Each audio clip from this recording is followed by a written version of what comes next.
شیو زړه خو مې چې دی مطمئنو خو ډېر زما د بې اختیاري زما دغه شونډې چې دی د هغه انسان هغه لوړۍ سره به زما دا شونډې چې دی رپېدلې زړه خو مې قابو کړی و ځان خو مې قابو کړی و سوال خو مې د هغه نه نه کولو چې یاره زه به وږی یم ما هم د الله په نوم باندې لږه روټۍ راکړه ځان خو مې ډېر قابو کو زړه مې ډېر قابو کو خو شونډې زما په اختیار کې نه وې هغه شونډې چې دی رپېدل شروع کړل وایي هغه شخص په ما باندې پیش وایي ما ته وایي چې دلته راشه طالب علم ما سره کښېنه ما سره روټۍ وخوره وایي ما ورته ډېرې ویلې چې نه زه نه خورم خو هغه زما په لوږه باندې پیشې وایي ما ته ډېر اصرار وکړو وایي زه د هغه سره کښېناستلم هغه سره مې روټۍ شروع کړه دی مبارک فرمایي چې کله ورسره ما روټۍ خوړله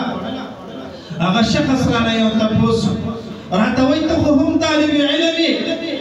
او دلته د ایران نه د جیلان نه یو طالب علم راغلی دی بغداد ته علم حاصلولو دپاره او زه فارس ته تلم ایران ته تلم او یو زنانه ماله پیسې راکړي دي او راته ویلي دي چې دا پیسې یوسه ته خو هسې بغداد ته ځي زما یو زوی تللی دی زما یو بچوړی تللی دی طالب علم دی د بغداد په ښار کې علم حاصلوي پیسې به ورسره ختمې شوي وي دغه لږې پیسې یوسه زما بچي له ورکړه زه خو ډېر وګرځېدم خو د هغه بوډۍ هغه زوی مې پیدا نه کړو کېدای شي دې پېژنې ځکه چې ته هم طالب علم یې دې مبارک ورته فرمایي د هغه طالب نوم څه دی هغه شخص ورته وایي د هغه نوم عبدالقادر دی د هغه نوم عبدالقادر دی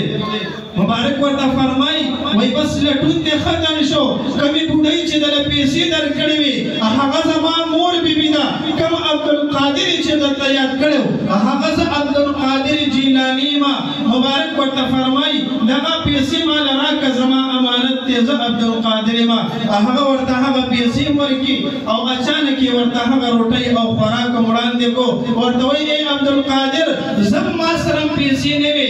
زه هم ډېر زیات وږی شوی یم نن خو ما د هغه طالب علم په پیسو کې ما ویلې چې زه طالب علم میلون شي بیا به ما سره نورې پیسې راغلي زه به ورکړم دا روټۍ مې ستا په پیسو کې راغستې ده دا پیسې ما او دا روټۍ